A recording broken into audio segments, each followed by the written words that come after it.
word from the coordinator. That's what the program has for us.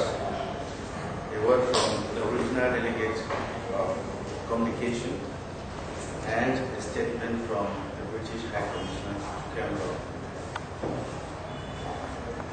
Mr. Dear of Kumba Central, the British High Commissioner to Cameroon,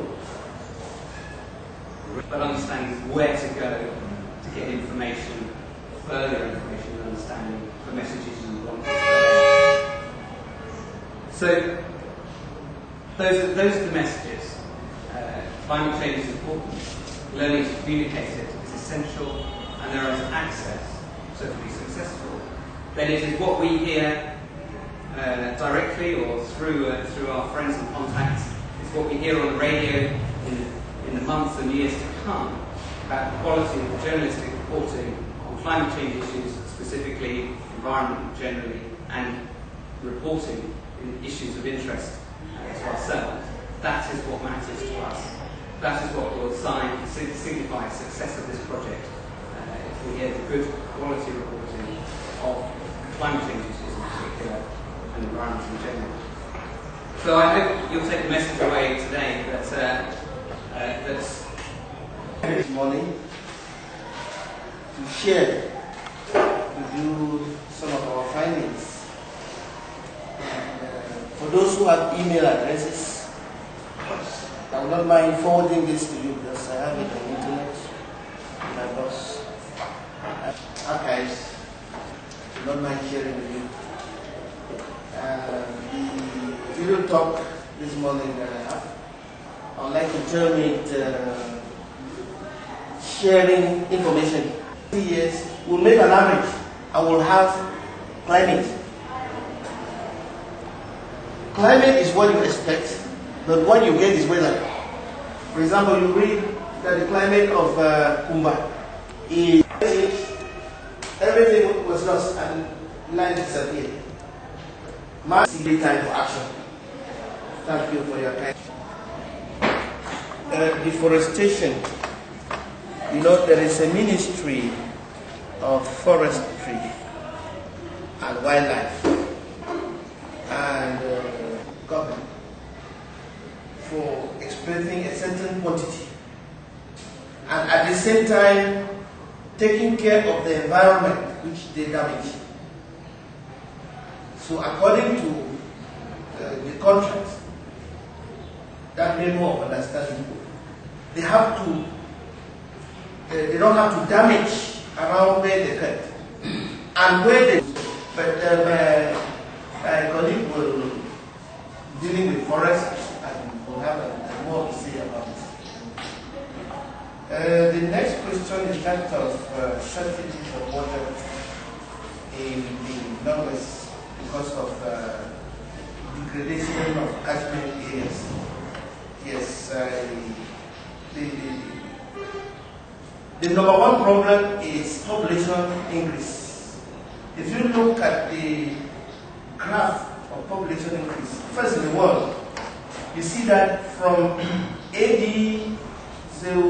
01 to 1750, the population of the world was less than 800 million people. From 1750, from the Industrial Revolution, about 200 years ago to today, you can see how that graph goes up.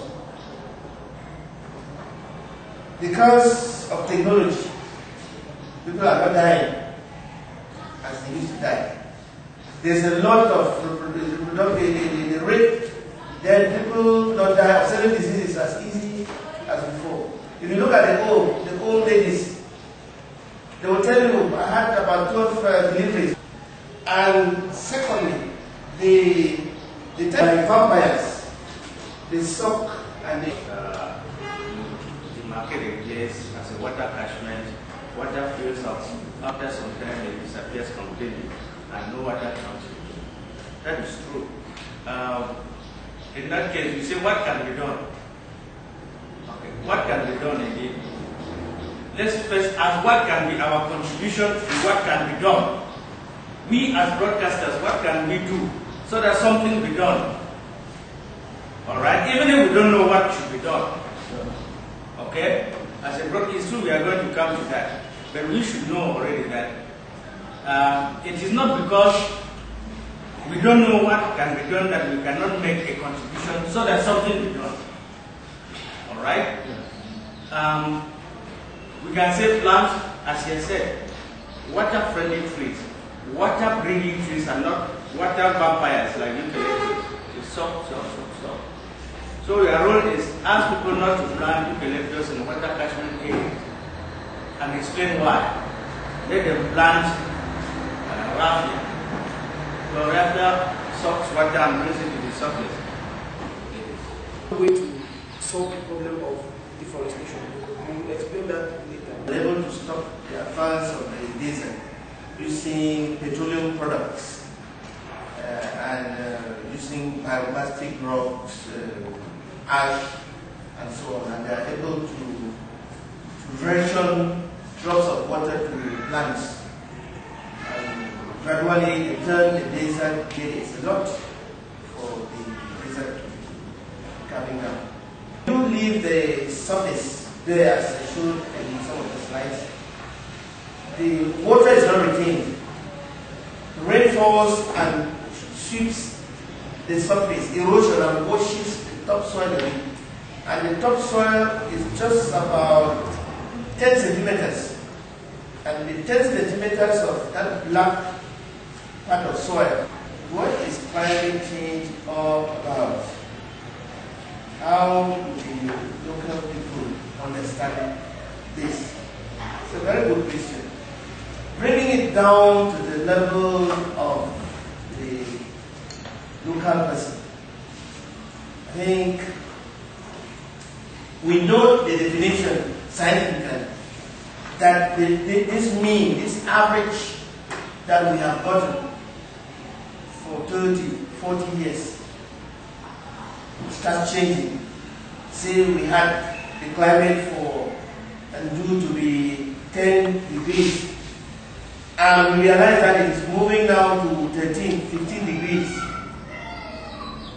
We realize the temperature rises. We realize that there's no mist again.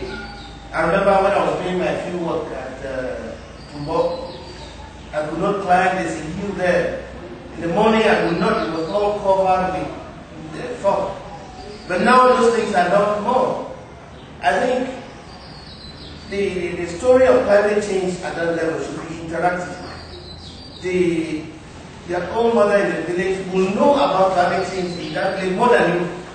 So you are the one to bring out that aspect from her. She's the one to be able to tell you what has changed in that locality more than you. So a little interview will be able to bring out these aspects easily. Like the one I had in the car, in which I was listening. The lady told me things I didn't even know. They said each house had a room where they would dry clothes and make fire. If not, the kids would not have clothes to go to school. Even napkins or babies, since you have to wash every day and change every minute, they would dry by the fireside like this. Showing that there was a lot of water in the boy at the time. But you can know, you can see what is happening there now. You can see the summit of the mountain, which for many decades people never used to see. Some people die without seeing the summit. That I mean seeing it clear without clouds. Like that, not say going up.